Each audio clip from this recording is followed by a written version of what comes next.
그날은 꽤나 더웠던 여름날 밤이었다. 방학이었음에도 불구하고 나는 야자를 하기 위해 학교에 밤늦게까지 남아 있었다. 막상 내년에 수능을 본다고 생각하니까 실감이 나지 않고 더위 때문인지 아니면 방학에도 잠을 자지 못해서인지 약간 몽롱한 하루를 보내고 있었다. 아무리 그래도 명색이 여름방학인지라 방학이 아닐 때보다는 야자를 하던 애들 수가 확연히 줄어 학교는 생각보다 고요하다. 빈 교실에는 불이 컴컴하게 켜져 있었고 화장실 또한 불이 거의 꺼져 있는 것 같다.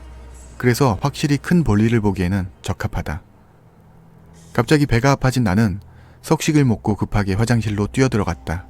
깜깜했던 화장실에 불이 딱 켜지고 나는 조용히 화장실 출입문을 닫았다.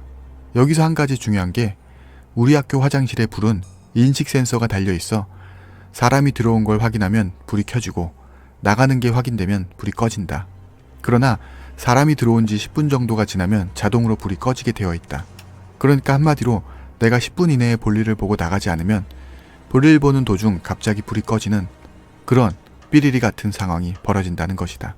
나는 초스피드로 볼일을 보고 뒤처리를 하던 중 킥 하는 출입문 열리는 소리와 누군가가 들어오는 게 느껴졌다. 아이, 다행이다.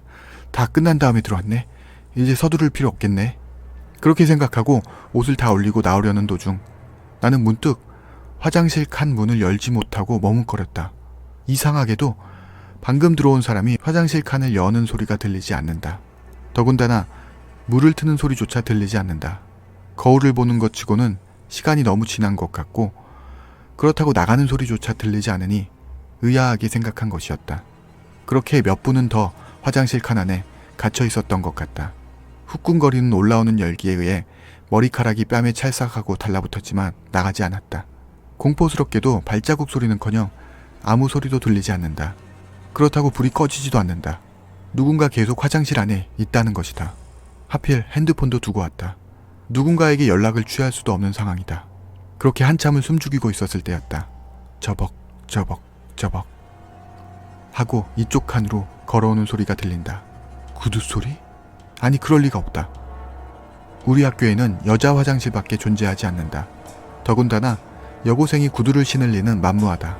그러나 그 뚜벅뚜벅 소리는 점차 내게로 가까워졌다. 그리고는 이내 소리가 멈췄다. 나는 본능적으로 화장실 변기를 밟고 올라섰다. 우리 학교는 칸막이식으로 되어 있어 위아래가 약간은 뚫려 있기 때문이다. 그렇게 변기 위에 올라서 있던 도중 아래에 있는 사람의 두 눈을 확인하게 되었다. 그 눈동자는 화장실 칸 아래에서 나를 똑똑히 지켜보고 있었다.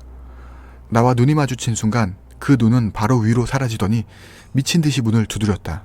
나는 너무 무서워 비명소리조차 내지 못하고 입을 틀어막고 구석한 곳에 쪼그려 있었다.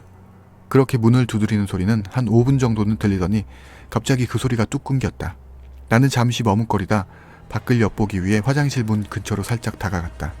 그 순간 따끔거리는 게 팔에 느껴졌다.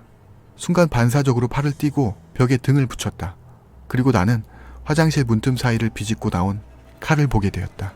겁에 질려 비명을 지를 목소리조차 나오지 않았다. 그 칼은 화장실 문틈 사이에 스펀지를 긁어내며 위아래로 움직이고 있었다. 스펀지가 하나둘씩 떨어지고 문틈 사이가 충분히 넓어졌을 때 그 칼이 쑥 빠졌다. 그리고는 틈 사이로 보이는 정체모를 눈과 내 눈이 마주치게 되었다. 그 순간 나는 기절했다. 그렇게 얼마간을 기절했는지 정확히 모른다. 눈을 떴을 때는 병원이었다. 엄마는 울면서 깨어난 나를 껴안고 있었다.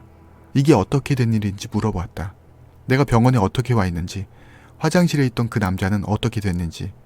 수희 아저씨가 화장실 불이 켜져 있는 걸 보고 화장실로 들어와 화장실 문이 잠긴 걸 보고 그 안에 있는 나를 발견하고 구급차를 불렀다는 것이다. 더운 여름날 창문 하나 없는 화장실에서 볼일을 보는 동안 탈수가 심하게 일어나서 쓰러졌다고 그렇게 엄마는 말했다. 수희 아저씨가 갔을 때 그런 남자는 없었다고 내가 환상을 본 건가 그렇게 생각했다. 그러나 따끔거리는 걸 느끼고 팔을 보았을 때 팔에 난 상처를 보고 나는 순간 직감했다. 이건 꿈이 아니라고. 나는 당장 학교로 뛰어가 어제 그 화장실 칸을 살펴보았다. 그 화장실 칸 주변에는 문틈 사이 스펀지 조각들로 난잡하게 되어 있었으며 문틈 사이에는 여기저기 뜯긴 스펀지들이 붙어 있었다. 나는 온몸에 소름이 돋았다. 그리고 엄마의 말을 떠올렸다. 수희 아저씨가 불이 켜진 화장실을 보고 우리 학교 화장실은 인식 센서가 달려 있고, 만일 내가 계속 쓰러져 있었다면 화장실 불은 꺼졌을 것이고, 그리고 누군가가 화장실에서 나갔다면 불은 꺼졌을 것이다. 그때 끼익거리는 소리와 함께 화장실 안쪽 문이 열렸다. 아, 오늘은 토요일이다. 내가 기절한 후 그 정체 모를 사람은 화장실 한쪽 칸에 숨어서 내가 다시 화장실로 오기까지 기다린 것이다. 그리고 오늘은 토요일. 학생들은 학교에 나오지 않는다.